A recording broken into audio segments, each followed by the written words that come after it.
Hi, thanks for joining me again for a virtual wildflower walk on the prairies of Montana. I'm Kelsey Malloy. I'm a rangeland ecologist with the Nature Conservancy here in Montana, and I'm here to show you some beautiful flowers today. We are on the prairie and it is always windy here, so I apologize if there's some wind in the background here.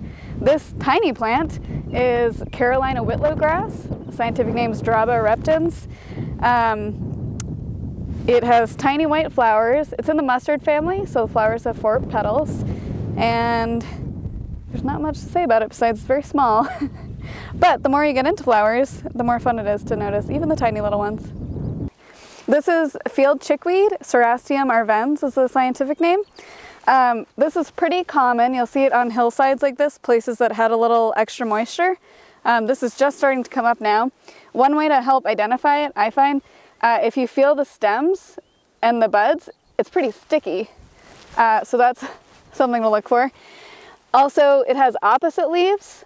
So the leaves are coming out of the stem on the same place on opposite sides of the stem. So that's one thing to look for when you're learning plants, is does it have opposite or alternate leaves? Opposite leaves are a little less common, so it's just a good indicator. And you'll usually see it in big patches, so you'll just see, you know, this is just coming up now, but when you find a lot of it, it's like a big patch of white on the hillside. This is early yellow loco weed. As the name suggests, cattle can eat it and it can cause them problems. A lot of times people confuse these loco weeds for the milkvetch species. They're very similar, but a couple things to look for. One, these tend to have more upright flowers, and then if you pull apart a flower, this middle piece of the flower has a little point. Do you see that? Whereas the milkvetch flowers don't have that point there, they just have a dull edge there.